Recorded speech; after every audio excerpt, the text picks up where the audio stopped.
Now, it's a simple question. How are you? Admittedly, we mostly ask and answer that question out of habit, but we do live in a world where feelings are given more and more attention, and talking about our emotions is encouraged, sometimes on a much deeper level. So how comfortable and how well equipped are we in sharing our feelings?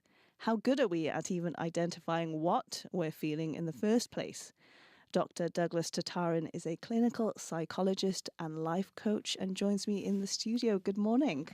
Good morning. Why are you chuckling like that? It's just wonderful to be here. Well, thank you for joining us. I love your introduction. There's so much to talk about. So we are going to just scratch the surface because this is a subject that you've spent your life's work it is looking yes. into. So we're going to start slowly. I want to start with a basic question. 2 words that we might use interchangeably. What's the difference between emotions and feelings? That's a good question. And I'm actually surprised in retrospect at now that I've made the distinction, how clearly they are different. It would be kind of like if all your life you've kind of not made you didn't distinguish between horses and dogs. You just called them the same thing. And then one day you realized they were actually different creatures. So emotions are kind of what we feel in our body. They kind of dance in our belly, in our chest, and they're genetically programmed, and they're a kind of pre-patterned dance of activation in our autonomic nervous system. And we have this in common with other mammals. So dogs have emotions, and so do horses and, other mammals, just like we do. And we're kind of biologically predisposed towards 2 different types of emotions. So one of them is what I call survival emotions. And this is where we're most aware of this set because most people are aware of the fight-flight response. Okay. Now, the fight-flight response is actually behavioral code words for emotions. So if you're about to fight, what do you think you would be feeling in terms of emotions? Angry. Right. And if you're about to run or go to flight, what would you be feeling? Scared. So the fight-flight response is actually the code words for the 2 emotions, anger and fear. So we have an anger-fear response, right? The other 2 emotions are happy and sad. Now, they all dance in our body differently, and they prepare us for different situations. So if we're ready to fight, we dump a bunch of chemicals in our body so that we'll fight really effectively or run really effectively, better than if we didn't have those chemicals, right? So there's great survival value in them. On the other hand, if we're hurt, right, we cry. That's telling the people in our group that something's wrong. It's a nonverbal form of communication saying we need attention, come look after us. And you'll see dogs, licking the wounded and stuff like that. It's a caring response that we're trying to elicit from others. And then happy, of course, is where you get light and giddy and laugh and everything. So they're pre-programmed responses that all humans have and most mammals have. I would say all mammals have. It's something we share in common with them. So that's emotions. Right. They're what we feel in the body. Now, feelings, on the other hand, are a little bit trickier because we confuse them with sensations. Because I just said you feel your emotions in your body, but those are actually the sensations of emotions. When I'm referring to feelings, they're actually our emotional brain's best guess at what's going on between me and the world around me, particularly other people. So when I'm talking to somebody, my emotional system is constantly running through this kind of sense of where do I fit in and how are they perceiving me? Do I feel respected? Do I feel disrespected? Right? Do I feel dismissed? Right? Do I feel significant? Do I feel like I'm talking adequately? If I'm starting to stumble and make mistakes, I'd start to feel inadequate. Right? Now, you might say something and I might misinterpret it. Right? And I might start feeling inadequate or I might start feeling like you don't care about what I'm saying, but it's just a feeling, right? So that's my emotional brain's best guess at what's going on between me and the other person. So it's very interpersonal then. It is. Now, and actually it's nice that you said that because I make a distinction between 2 types of feelings. Mm-hmm. right? So there's interpersonal feelings that describe the dynamics between me and the other person. That's things like rejected, used, abused, dismissed. You notice how those are all just feeling type things. It's very hard to describe why we feel that way, to point out exactly why, but we walk away from the relationship going, I don't feel good. It's like, well, and if you ask someone how they're feeling, it's usually hard for them to put it into words. But if you really do a lot of coaching on it, they might say, well, I feel dismissed. And that's very different than feeling rejected or feeling used or feeling abused or feeling abandoned, right? So those are interpersonal, feeling words. And then once I've had an interfeeling experience, how does that make me feel about me as a person? So say you felt dismissed. Then I might start feeling insignificant and worthless, right? And then I would get sad and ideally start crying, right? Because the healthiest thing you can do with emotions and feelings is express them, right? And that sequence that I've put together there, that took me like a decade or more to figure out. And it's very unique in all the different theories of emotions and how this works. And what it says is that interpersonal feelings cause core feelings, which then cause emotions. Can we control our feelings or emotions? Oh, that's like the perfect question for this culture. If you notice when we first started getting introduced to emotions as a culture, it was when Daniel Goleman wrote that book in the 90s called Emotional Intelligence, right?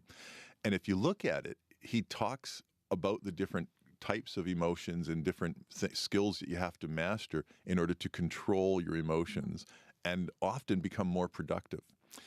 And I think that was a good first pass at emotions, but I don't think it does them justice. I don't think we're here to control our emotions. I think we're here to integrate our emotions.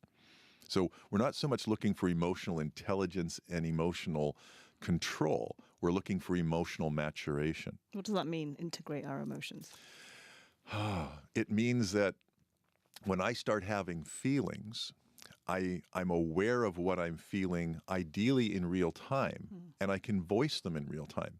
Instead of walking away from a relationship and then finding that I'm upset and I don't know why, and I start just fuming or getting mad or gossiping or things like that. That means that I essentially my emotional system is unconscious. I'm not spending conscious time with it. And they become like little gremlins that haunt us and sabotage our lives in many ways, And it's not until we embrace our emotions and feelings and make friends with them that we can kind of all work together and look after each other properly and become like a harmonious human being. What's the power of being able to name our emotions? You were saying that sometimes it's hard for us to identify what we're feeling. Yeah. Why is that important? Oh, man.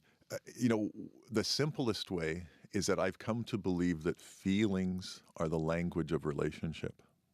And if you don't know the language, when you're talking to someone, what's that going to do to your relationship? So when you name your feelings, you're starting to own them and you're starting to be able to communicate what's going on with you in an effective way. Instead of just getting upset and having a tantrum, right? You say, well, I'm feeling dismissed by you, right? And naming them is our first step in becoming friends with them. Why is it so hard to do? Well, I actually coined a term for that. And what I have come to believe is our entire culture suffers from a condition that I call cultural alexithymia. Now, alexithymia is a big word, and I'm using it in a slightly different way than it's used in most, professional research journals.